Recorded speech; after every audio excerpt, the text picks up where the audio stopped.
वालेकुम। हेलो, अस्सलाम वालेकुम। शाम सर, क्या हाल है? अल्लाह का शुक्र है। आ रही है आवाज़, आ रही है मेरी? जी जी सर, देर है। अच्छा। ये वो आ रहे हैं बच्चे, तो आ रहे हैं। मैं समझा था आप लोग बिजी होंगे। अस्सलाम वालेकुम सर। वालेकुम अस्सलाम। अरशद इसरार क्या रहे हैं? अच्छा, तुम्हारी कंप्लीट नहीं सर हुई अल्लाह का शुक्र। नहीं सर, 3 कोर्स रहेगा सर। डिग्री? अभी भी 3 रहते हैं? जी सर, 3 कोर्स रहेगा सर। असल में मसला ये है कि मैंने सेमेस्टर फीस कराया था ना अपना, अच्छा। और फिर मैंने कोर्स भी दो दो लिए थे। वो दो जो कोर्स लिए उसमें वो मेमोरी में चला गया, तो वो भी कंसिडर ही नहीं हुए। एग्जाम नहीं दे शादी पाया भी मैं तो हुई थी उसको। तुम्हारी बीच में? जी सर, शादी के बाद सर सेमेस्टर फीस कराया, वो पूरे 1 साल। फिर वो कोरोना आ गया, पूरा 1 साल निकल गया इस चक्कर में। अच्छा अच्छा। जी सर। और बाकी अयाज नूर और ये तहसीन। तहसीन, मैंने केस भेजा हुआ है आपका, इंशाल्लाह हो जाएगा।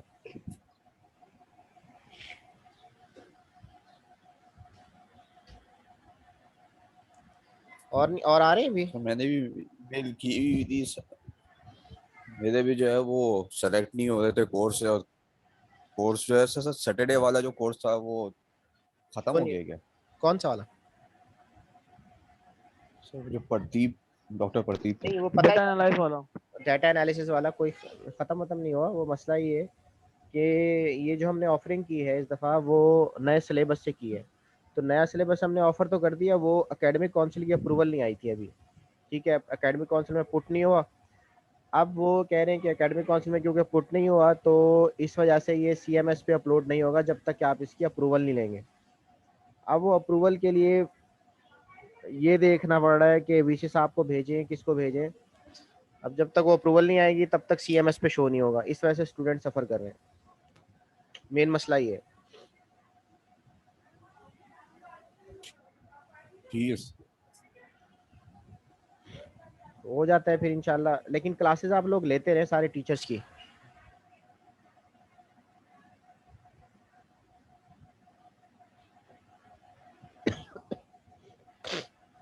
किसी की हुई है अभी तक डॉक्टर प्रदीप की? सर मेरे हाँ, ख्याल वो से तो हुई नहीं है अभी तक क्लासों की। अभी तक एक क्लास में नहीं हो रही होंगी। आप लोगों ने मैसेज किया उन्हें? नंबर है डॉक्टर डॉक्टर प्रदीप कुमार का? मैं तो नहीं सर, मेरे पास सुनिए, और कांटेक्ट भी नहीं हुआ हमसे। नहीं तो मांगो ना, ये तो इसमें सुस्ती क्यों कर रहे हो फवाद? मैं आप नंबर लें, नंबर ईमेल उसको सादिया को ईमेल करें कि भाई मुझे नंबर दें, या मैं आपको नंबर दे दूंगा उस पर, डॉक्टर प्रदीप कुमार का। उनसे रब्ता करें कि सर मुझे ऐड करें ग्रुप में, मैंने आपकी क्लास लेनी है। सिकंदर, आग आप देता हूँ सर। सिकंदर ऐड हो गए आप?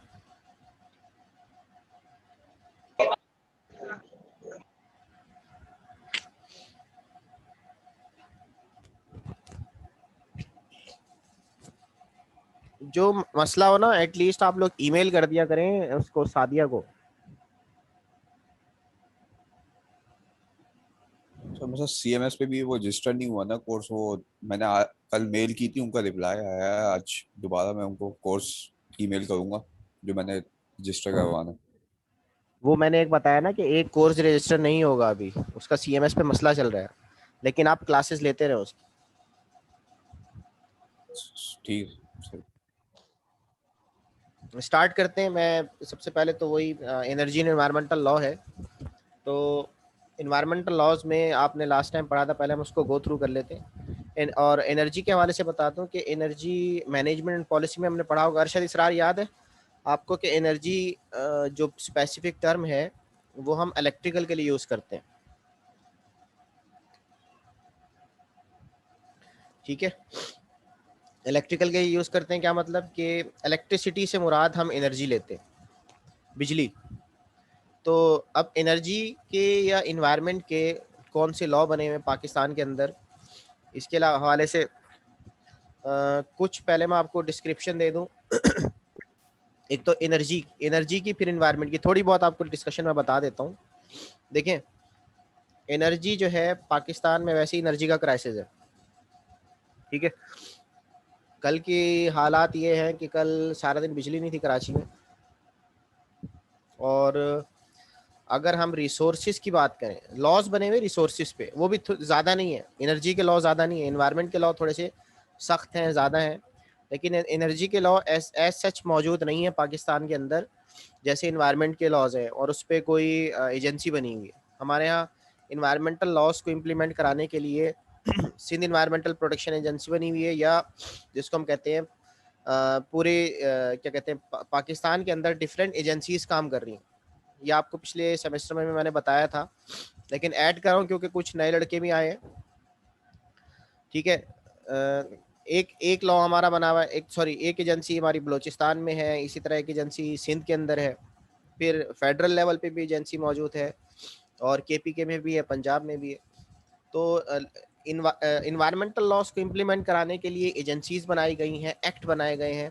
तो वो तो एक्ट, वालेकुम अस्सलाम, वो एक्ट तो काम कर रहे हैं इन्वायरमेंट के हवाले से। है कि एनर्जी के हवाले से एक आध इंस्टीट्यूट बना हुआ है, और उसके जो प्रोविंशियल लेवल पे एज सच सख्ती नहीं हो रही जो होनी चाहिए। हाँ, हमारे जो रिसोर्सेज हैं उन पे कुछ लॉज हैं, कुछ एक्ट्स हैं, वो हम डिस्कस कर लेंगे।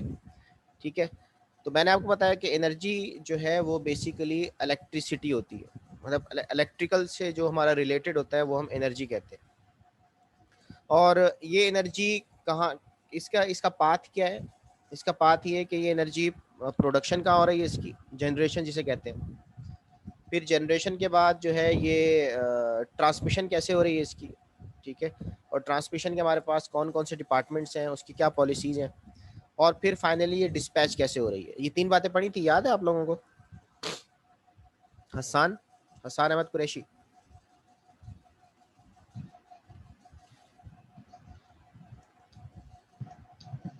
हसान कुछ याद है? हसान कुछ याद है? जी सर जी। जी सर ये जी। जनरेशन ये जनरेशन जनरेशन और जनरेशन उसके और अलावा जो इसकी उसके अलावा ट्रांसमिशन जो होती इसकी है तरक्की ट्रांसमिशन होती है, डिस्ट्रीब्यूशन जिस तरक्की तरह। डिस्ट्रीब्यूशन जिस तरह। जी, तो वो तो डबल आवाज क्यों आ रही है मेरी? डबल आवाज क्यों आ रही है मेरी? सर माइक में इशू होगा, माइक में इशू होगा। सर किसी के मोबाइल किसी के पे उसने मोबाइल स्पीकर पे ऑन, उसने स्पीकर ऑन, स्पीकर बंद कर दें प्लीज, स्पीकर बंद कर दें प्लीज।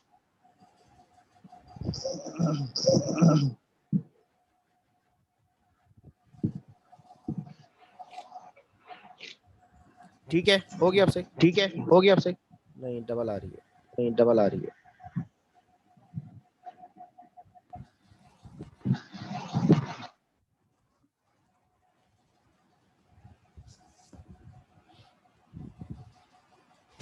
हाँ जी, आवाज आ रही है अब? ठीक है अब सर। सही है सर। अच्छा ठीक है, तो मेरे पास एक बुक भी है, उसकी मैं कवरिंग आपको दूंगा, और उसमें ये सारे एनर्जी के laws, energy law in Pakistan लिखा हुआ है। ये मुझे बुक मेरे हाथ लगी है, तो अगर ये आपको चाहिए होगी तो ये कॉपी करा लीजिएगा इसकी। मेरे पास कोई कोई जो है लड़का चक्कर लगा ले, उसके बाद उसकी कॉपी करा लीजिएगा। बहरहाल मैं बता देता हूँ, कुछ ओवरव्यू दे देता हूँ कि गवर्नमेंट की जो हमारी पॉलिसीज़ हैं रिगार्डिंग क्या कहते हैं इसको, एनर्जी के हवाले से। एक हमारी सबसे पहले जो पावर पॉलिसी आई थी 1994 की, ये मैं लिख लिख लिख के बताता हूँ आपको, क्या ख्याल है? जी सर, वो फिर एक हमारे पास डॉक्यूमेंट बन जाएगा ना, डॉक्यूमेंट आ तो जाएगा, यूज भी कर सकते मैं लिख लेता हूँ इसको।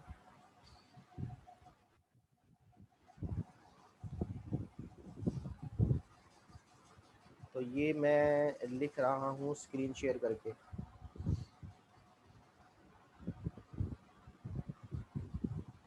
स्क्रीन शो हो रही है आपको? ठीक है, स्क्रीन शो हो रही है ना? जी सर हो रही। तो सबसे पहले एक पॉलिसी आई थी, क्योंकि हमारा अगर मैं बात करूं एनर्जी की, तो energy is normally related to electricity. यहाँ जब हम एनर्जी की बात करते हैं तो एनर्जी से हमारा इलेक्ट्रिसिटी होता है, और इलेक्ट्रिसिटी ज़्यादातर हमारी बेस करती है किस पे? पावर पे। ठीक है, तो energy is very much related to power, power पे बेस करती है। यानी हमारा पावर सिस्टम कैसा है, और ये पावर के लिए एक पॉलिसी बनी थी जिसको हम कहते हैं फर्स्ट पॉलिसी थी। मैं इसको लिख देता हूँ, that was our first policy, that was might be our first policy. Power policy of 1994। Further हम इसको डिस्कस करेंगे कि इस पॉलिसी में क्या हुआ था, लेकिन सबसे पहले ये देख लें कि हमारी पहली पॉलिसी एनर्जी के हवाले से जो आई थी, एनर्जी से मुराद वही पावर है, यानी पावर की जनरेशन क्या होगी। तो पावर पॉलिसी आई थी 1994 की। फिर दूसरे नंबर पे एक पॉलिसी निकाली थी हमने जिसको हम कहते हैं हाइडल पावर पॉलिसी, यानी स्पेसिफिकली, क्योंकि हाइडल पावर मैं लिख देता हूँ फिर मैं आपको इसको डिस्कस भी कर लेते हैं। हाइडल पावर पॉलिसी ऑफ 1995, ठीक है, यानी एक साल के बाद जो है वो हाइडल पावर पॉलिसी निकाली थी। हाइडल क्यों निकाली अरशद, हाइडल पे ज्यादा जोर क्यों दिया?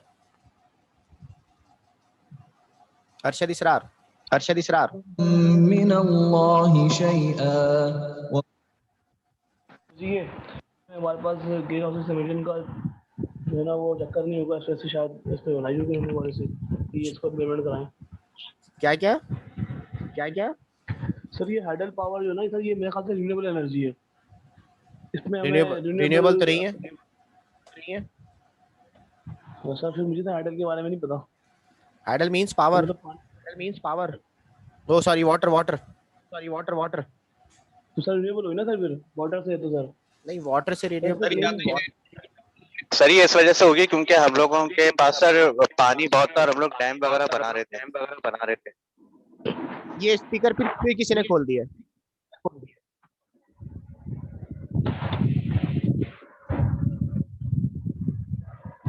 अच्छा जी, हाइडल से मुराद वाटर और सर वाटर, जी सर वाटर पाकिस्तान और सर वाटर से जो ठीक है सर मेरी आवाज आ रही है आपको? आ रही है, डबल आ रही है, हमारे पास तो सिंगल ही आ रही है सर। कोई एक बच्चा है जिसने स्पीकर खोला हुआ है जिसकी वजह से सारे डिस्टर्ब हो रहे हैं। हाँ जी, अब बताइए।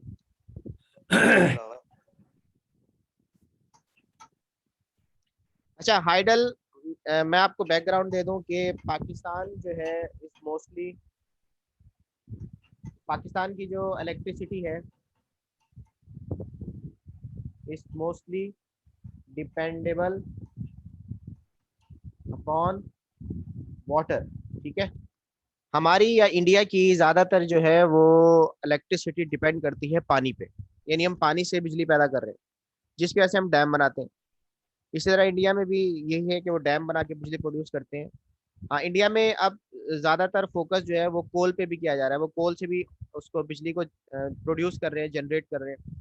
हमारे यहाँ भी अभी कोल के अलावा एक आप पिछले दिनों मैंने एक न्यूज़ पढ़ी कि कोई थर्ड इन्होंने जो है वो एटॉमिक रिएक्टर बनाया जिससे बिजली प्रोड्यूस करेंगे। ये मैंने पिछले दिन न्यूज़ में एक खबर पड़ी है। तो बहरहाल सबसे मेनली डिपेंडेबल जो था 1990s के अंदर हमारे पास जो बिजली की प्रोडक्शन हो रही थी ये मेनली डिपेंडेबल थी हाइडल पावर पे, यानी पानी से हम बिजली इसको प्रोड्यूस कर रहे थे, डिपेंडेबल ऑन डैम, ठीक है। तो उसकी पॉलिसी बनाई, पहले पावर पॉलिसी बनी, फिर हाइडल पावर पॉलिसी बनी 1995 में। इसको हम फर्दर डिस्कस करेंगे कि ये पॉलिसी क्या कहती है। फिर हमारे पास थर्ड पॉलिसी जो आई वो थी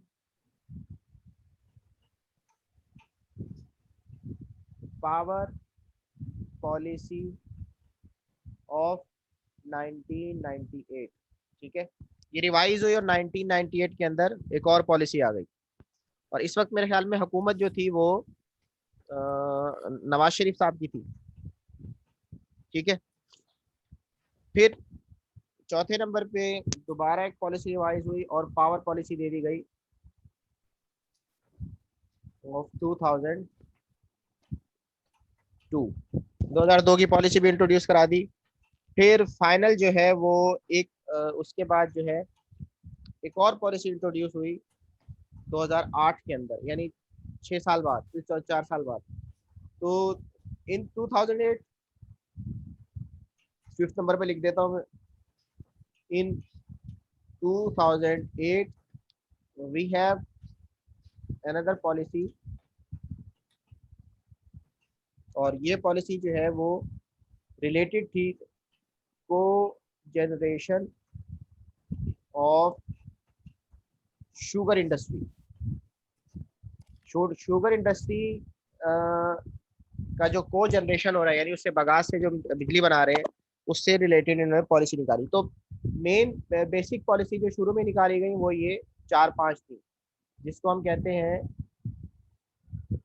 पावर पॉलिसीज। ठीक है, पावर पॉलिसी 1994, फिर हाइडल पावर पॉलिसी 1995, फिर पावर पॉलिसी 1998। ये तकरीबन आपको ज्यादातर जो डिफरेंस मिल रहा है वो इसमें 1-1 साल का या 4-4 साल का मिल रहा है, 4-4 ईयर्स का। तो ये पॉलिसी बनाई गई। अब ये पॉलिसी क्या थी और इनके मेन प्लेयर्स कौन थे?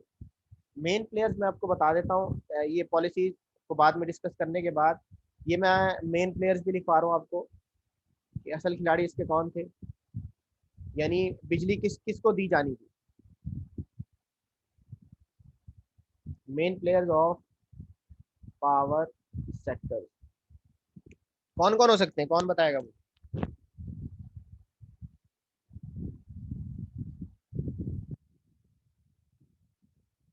जी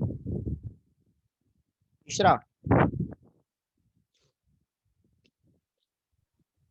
इशरा मेन प्लेयर्स कौन हो सकते हैं पावर सेक्टर्स के? कौन कौन खिलाड़ी हैं इसके? सबसे पहले किसके हाथ में थी?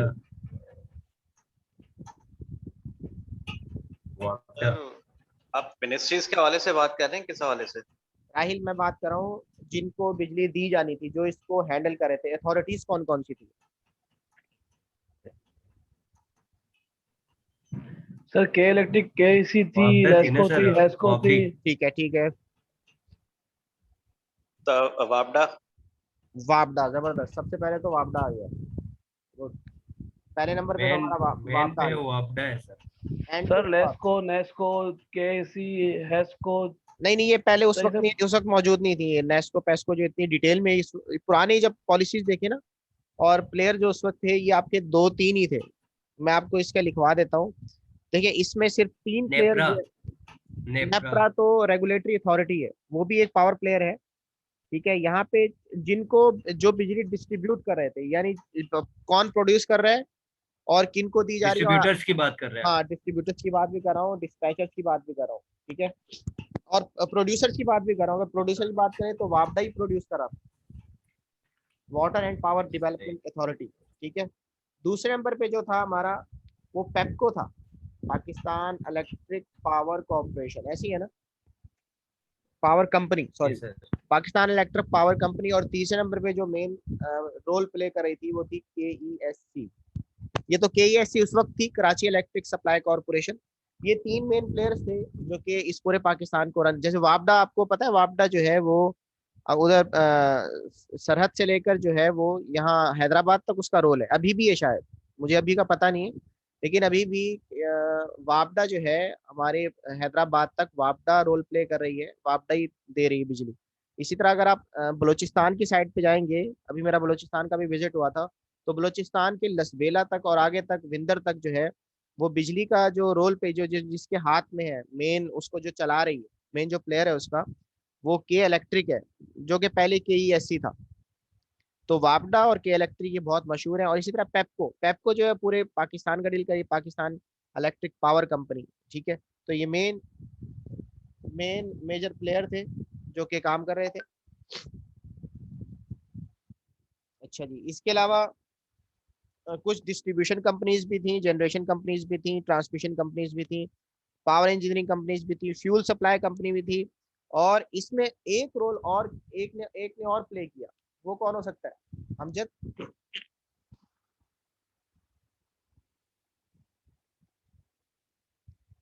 अमजद, और कौन हो सकता है इसके अंदर? इसमें एक रोल प्ले किया था हमारा, एक क्या कहते हैं, Pakistan sir atomic energy commission. इसका क्या रोल था? जनरेशन सर इनके पास, जनरेशन थी इनके पास, न्यूक्लियर पावर के थ्रू जनरेशन है। ये अभी K2 K3 पे भी काम हो रहा है ना सर। पता नहीं मुझे इसका। जुल्फकार अली, तुम्हारा अभी तक लेटर नहीं मिला? जी सर, तुम्हारा लेटर अभी तक मिला नहीं है? कौन सा लेटर वो हो चुका है सर। कहाँ से हो चुका है?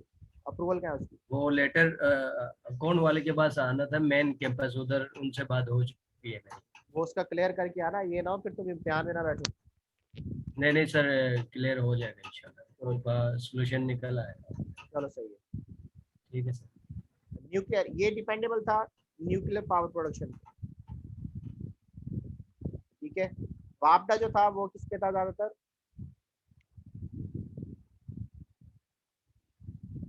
हाइडल पे। और जो हमारा के इलेक्ट्रिक है वो तो खैर किसी से ले रहा है, वो इन लोगों से ले रहा होता है, ठीक है। तो और एक ये हो गया हमारे पास न्यूक्लियर, ये हो गया हाइडल, और एक तीसरा था जिसको हम कहते हैं कोल पावर प्रोड्यूसर, जिसमें जो मेन रोल प्ले कर रहा था, वो प्ले कर रहा है अभी तक, वो है थर्कोल एंड एनर्जी बोर्ड।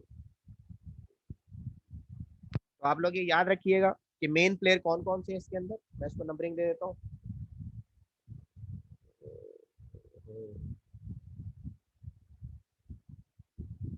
ठीक है। अच्छा, ये तो मेन प्लेयर्स हो गए जो कि पावर सेक्टर्स के, जो मेन प्ले कर रहे हैं रिगार्डिंग पावर प्रोडक्शन, उसकी जनरेशन या उसकी डिस्ट्रीब्यूशन के हवाले से ये रोल प्ले कर रहे हैं। और इसमें हाइडल के हवाले से वापडा प्ले कर रहा है। इसी तरह पाकिस्तान इलेक्ट्रिक पावर कंपनी है, ये इलेक्ट्रिसिटी को कंट्रोल कर रही है ऑल ओवर पाकिस्तान। फिर जो मेन रोल है जो न्यूक्लियर पावर प्रोडक्शन कर रहा है वो हमारा कैनप चशनप, जो कि पाकिस्तान एटॉमिक एनर्जी कमीशन जिसको ऑपरेट करता है या रन करता है। और एक जो हमारे जो पास कोल प्रोडक्शन, यानी कोल के थ्रू जो फॉसिल फ्यूल, इसको कह लें फॉसिल फ्यूल के थ्रू जो हमारी पावर प्रोडक्शन हो रही है, वो इससे हो रही है थर कोल से, क्योंकि थर में हमारे पास बहुत ज़्यादा कोयला मौजूद है। ठीक है। अच्छा, इसके अलावा अब आ जाए, अगर मैं बात करूं कि इंस्टीट्यूट कौन से हैं,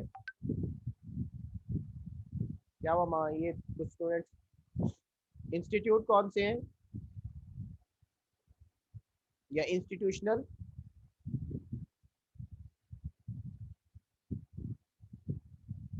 मैकेनिज्म कौन सा है, कौन कौन से इंस्टीट्यूट इनको चला रहे हैं, कौन कौन सी मिनिस्ट्रीज चला रही हैं, कौन कौन सी रेगुलेटरी अथॉरिटीज चला रही हैं।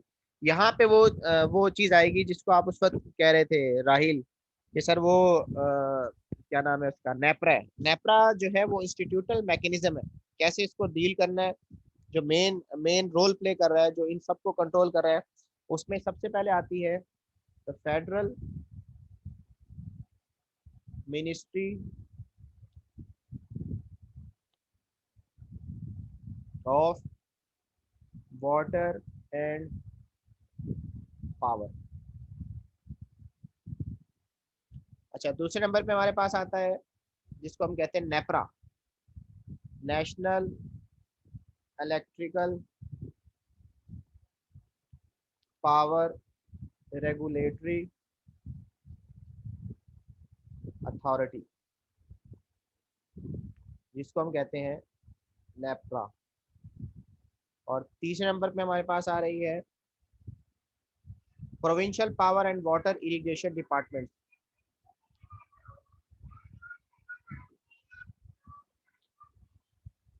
Provincial power and water irrigation department. और तीसरे नंबर पे आता है हमारे पास पीपीआईबी। पीपीआईबी क्या चीज है? PPIB private power and infrastructure board. ठीक है, ये है हमारे पीपीआई। इसको मैं दोबारा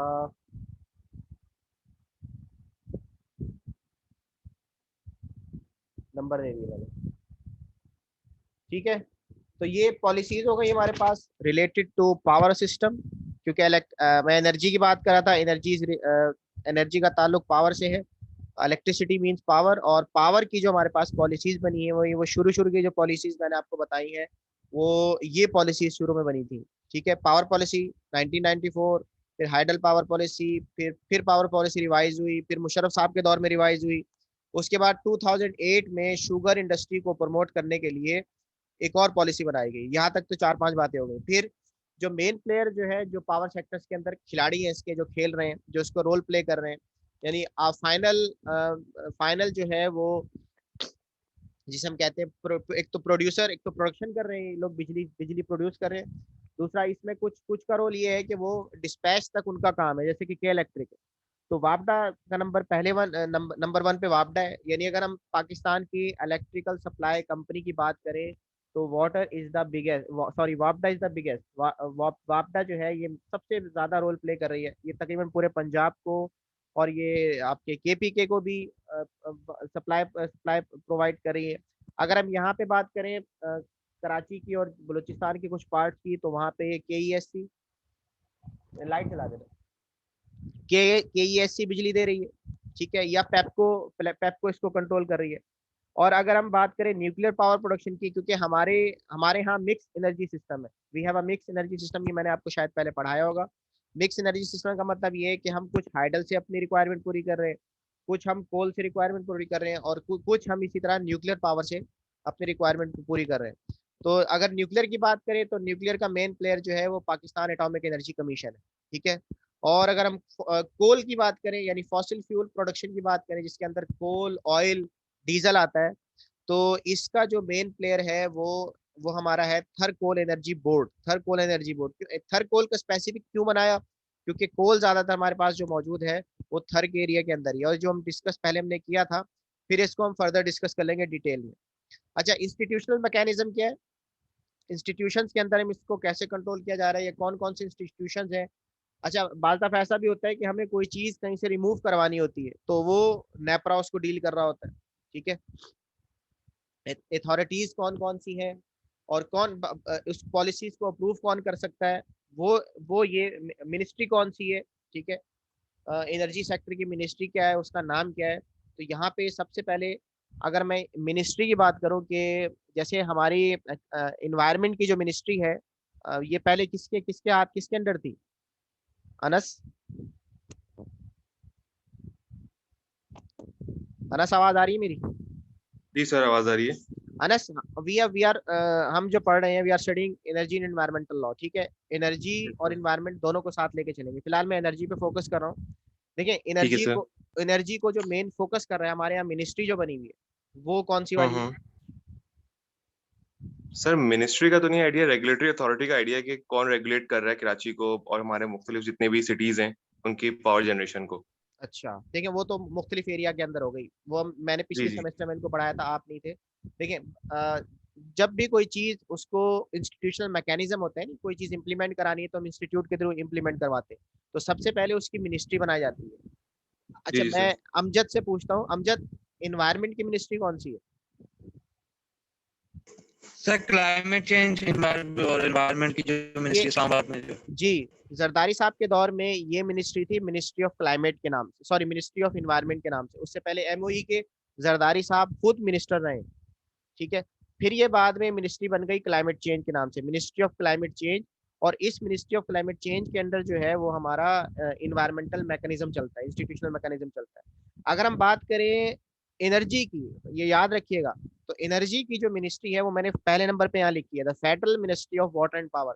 खास तौर पे इलेक्ट्रिकल वालों को पता होना चाहिए, क्योंकि इंटरव्यूज के अंदर भी ये क्वेश्चन पूछ लिया जाता है कि पाकिस्तान के अंदर जो इंस्टीट्यूशन लेवल पे है मैकेनिज्म है, कौन सी मिनिस्ट्री है जो पावर को देख रही है, हमारे इलेक्ट्रिकल एनर्जी सेक्टर को देख रही है? तो फेडरल मिनिस्ट्री है, the federal ministry of water and power. इसकी हम वेबसाइट पे भी जाके देखेंगे कि इसके डायरेक्टर जनरल होते हैं, इसका जो है वो इस चार्ट कौन सा है। तो यहाँ पे federal ministry of water and power. इसी तरह इसके अंडर फिर फर्दर रेगुलेटरी अथॉरिटीज आती हैं, जैसे कि नेपरा, मेन इसका नेपरा है हमारा, national electrical power regulatory authority. ठीक है, टाइम भी हमारे पास थोड़ा सा रह गया। फिर प्रोविंशियल लेवल पे क्या है? ये दो तो हो गई फेडरल लेवल पे। ठीक है, नेट लेवल पे। ठीक है, नेट। हाँ, अरशद माइक बंद करो, अरशद माइक बंद करो। ठीक है। फेडरल मिनिस्ट्री और इसी तरह नेपरा जो है ये हमारी फेडरल लेवल पे है, ये ऑल ओवर पाकिस्तान पॉलिसीज बनाने में अहम किरदार अदा करती हैं। फिर जब, क्योंकि हमारे यहाँ 18 अमेंडमेंट है, प्रोविंशियल को ज़्यादा इख्तियार है कि वो उसको कैसे इंप्लीमेंट करें, तो फिर प्रोविंशियल लेवल पे provincial power and water irrigation department बना हुआ है। ठीक है, ये सिंध का भी हो सकता है, पंजाब का भी हो सकता है, ये हमारा केपीके का भी हो सकता है। तो प्रोविंशियल पावर के साथ वाटर इरिगेशन डिपार्टमेंट को भी साथ मर्ज कर दिया गया। ठीक है, यानी इरिगेशन डिपार्टमेंट और पावर डिपार्टमेंट ये इकट्ठे एक ही प्रोविंशियल लेवल पे काम कर रहे हैं, अलग से इरिगेशन का अलग डिपार्टमेंट नहीं बनाया। फिर इसके कुछ हमारे आईपीपीज क्या होते हैं, व्हाट आर आईपीपीज, ये मैंने डिस्कस भी किया था।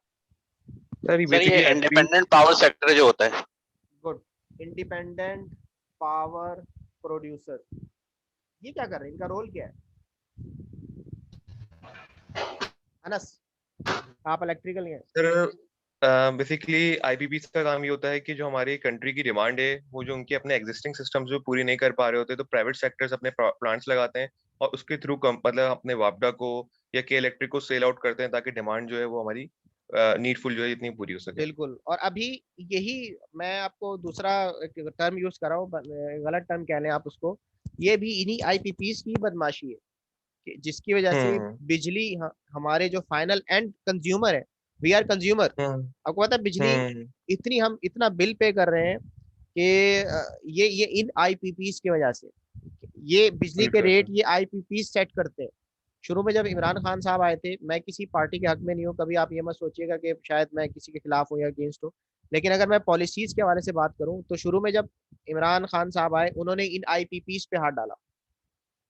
तो आईपीपीस पे हाथ डाला कि आप जो है ये आप बिजली इतनी महंगी करके बेच रहे हैं और टैक्स भी नहीं दे रहे दूसरी तरफ। तो जब इन्होंने हाथ डाला तो ये एक पूरा माफिया है, जैसे हमारे यहाँ एक माफिया है मुर्गी वाला, पोल्ट्री माफिया है ना, कि आप अगर मैं मुर्गी लेने जा रहा हूँ तो वो ईद के मौके पर 580 रुपए किलो मिल रही है, ये माफिया है। दूध का एक हमारे यहाँ माफिया है, ये क्या करते हैं, शॉर्ट कर देते हैं, शॉर्ट फॉल करते हैं, नीड प्रोड्यूस करते हैं और फिर अपने रेट सेट करते हैं। सेम इसी तरह हमारे यहाँ ये पावर प्रोड्यूसर जो है ये भी एक माफिया है। ये बिजली प्रोड्यूस करते हैं महंगी या सस्ती जो भी है, लेकिन बिजली की शॉर्टफॉल करते हैं। अब कराची में बिजली नहीं थी, या आपने शुरू में याद होगा, एक पॉलिसी के हवाले से बात करूं अगर मैं, कि इमरान खान साहब ने जब पहले पावर प्रोड्यूसर्स को पकड़ना शुरू किया, शुरू में जब वो अपने उसमें आए थे, इक्तदार में आए थे, तो उन्होंने कहा मैं पावर प्रोड्यूसर्स पे हाथ डालता हूँ, कुछ को पकड़ना शुरू किया तो उन्होंने पूरे पाकिस्तान के अंदर शॉर्टफॉल कर दिया, इतनी बिजली जाने लगी कि लोगों ने शोर मचाना शुरू कर दिया। तो अब ये प्रॉब्लम तो है कि हमारा जो है पावर सप्लाईज जो है प्राइवेट हो चुकी हैं ज़्यादातर, उसमें वापडा का रोल भी है। वापडा इतनी बिजली नहीं दे सकता कि हमारी वो नीड प्रोड्यूस हो सके, तो we have to move towards power producer, यानी पीपीआईबीज की तरफ हमें जाना पड़ता है। तो ये इंडिपेंडेंट पावर प्रोड्यूसर्स बहुत सारे हैं, इसको हम फर्दर डिस्कस करेंगे। तो ये यहाँ तक हमने आज जो मैंने टॉपिक डिस्कस करना था वो यही था कि दोबारा एक दफ़ा मैं दिखा देता हूँ कि पॉलिसीज़ क्या है, और इनको वन बाय वन हम डिस्कस करेंगे कि पावर की पॉलिसीज़ क्या है और इसमें क्या चेंजिंग आई। फिर पावर के मेन प्लेयर कौन कौन से हैं जो पावर सेक्टर को रन कर रहे हैं हमारे यहाँ पूरे पाकिस्तान के अंदर। वो सबसे मेजर सेक्टर जो है, जो सबसे मेजर जिसका हाथ है वो वापडा का है, water and power development authority. इसके हाथ में वापडा के हाथ में टोटल हाइडल पावर सिस्टम है पूरे पाकिस्तान का। जहां भी कोई डैम बनेगा वो वापडा से अप्रूव होगा, उसमें वापडा इन्वॉल्व होगी। इसी तरह आपको भी याद होगा भी कौन सा हमारे पास डैम बन रहा है, फवाद, कौन सा डैम बन रहा है? दियामीर भाषा डैम। दियामीर भाषा डैम बन रहा है। ये मैं पूरा विजिट करके आया हूँ गिलगित के एरिया में। जब मैं गया था तो ये जो दियामीर का इलाका है, दियामीर का इलाका मेरा पीएचडी का एरिया वही था।